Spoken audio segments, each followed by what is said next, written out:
have tea, I have notes, I have way too much sugar in my system, which can only mean one thing. It's time for another wrap-up. Hi guys, I'm Shelley and welcome to wrap-up and review number 9 of 2015. Even though it's the next year, I don't do anything on schedule. You guys should probably know that by now, we're just going with it. So, the first book I have to mention comes under the category of you cannot judge a book unless you read it. Curiosity killed the cat. I read Grey by E.L. James, which is the Christian Grey point of view of 50 Shades of Grey, which I have read all 3 of these books. I wanted to know what Christian's point of view was, and I wanted to know if E.L. James would change it up a bit or maybe try and fix some of the problems that were there. Well, she didn't. The book is exactly the same. It is a younger, naive woman falling for a older, controlling guy who has serious mummy issues, serious mummy issues. I have to admit, Christian is the more interesting character because of his issues, because of his backstory. It's a lot more interesting than Anna's. But yeah, it's still 50 Shades of Grey. You cannot get away from it.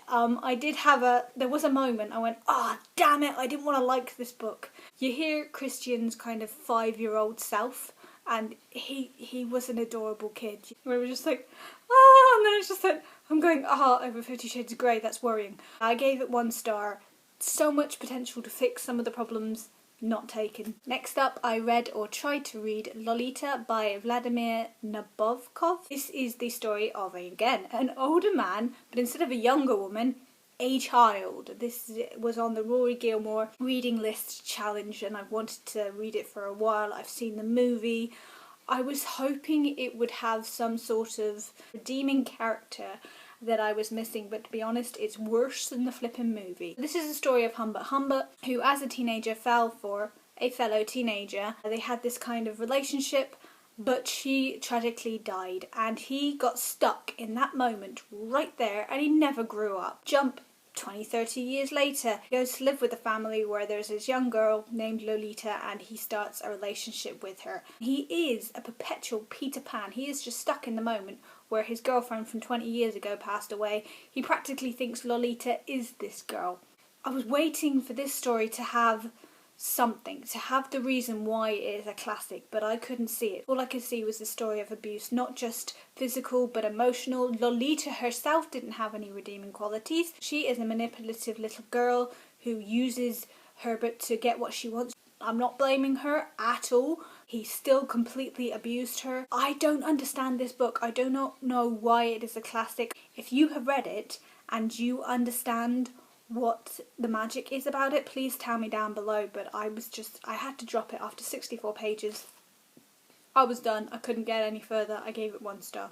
After that, I seriously needed cheering up, so I read The Duff. This is the story of Bianca, who is a cynical, loyal young girl in high school who is nicknamed the Duff, which is the designated ugly fat friend. The local jock reckons that in every group of girls there is a Duff, and she's it. This high school jock is called Wesley, and he is the local man whore or man candy. Bianca is having some emotional problems at home, so she decides to start using Wesley, and they become frenemies. They're using each other for sex, and this book is brilliant because of that. It's a brilliant look at how women are supposed to react to sex and how men are supposed to react to sex. It takes away the taboo. Everybody needs a physical connection, and Bianca needs that. She needs it as a complete distraction from her family life, from her friends' life, from everything. She's using Wesley just to clear her mind, to clear her head. I love Bianca, and I loved this book until the ending.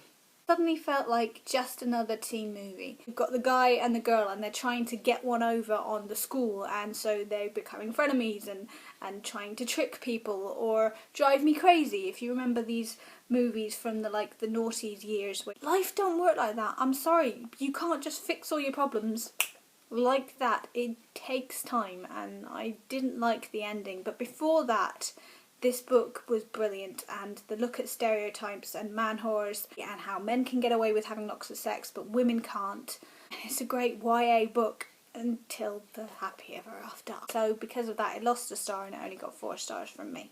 Then I picked up a Daughter of Smoke and Bone Laini Taylor novella, which was The Night of Cake and Puppets. This is a novella of Zoo and Mick's first date. I have read The Daughter of Smoke and Bone. You have Karu, the main character, and her best friend, who is Zoo, who has a crush on a violin guy who is a guy in the local orchestra. Oh my god, it's gorgeous.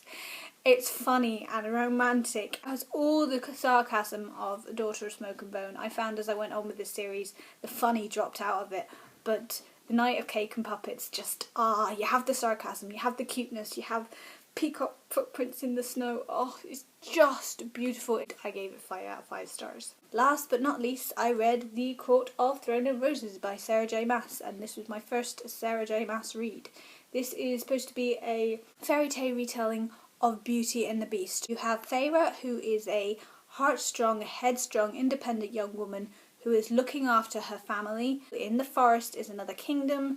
She goes over the wall to go hunting, gets caught by Tamlin, who is the Beast, and she has to go and stay with him to protect her family. The story has a lot of potential, it has a lot of places to go, but the characters, I'm sorry, I'm going to rain down on some of the characters, mainly Feyre. Now, she is portrayed to begin with as this Katniss-like girl who is going to kick butt and is going to protect her family no matter what. She has this on-off relationship with a guy in the village who she doesn't really have any emotional connection to. She's using him for a bit of comfort, which is great, but she's doing it all for her dad's attention. She's completely self-centered, really. She's doing everything she is doing in the hopes that her family will notice her.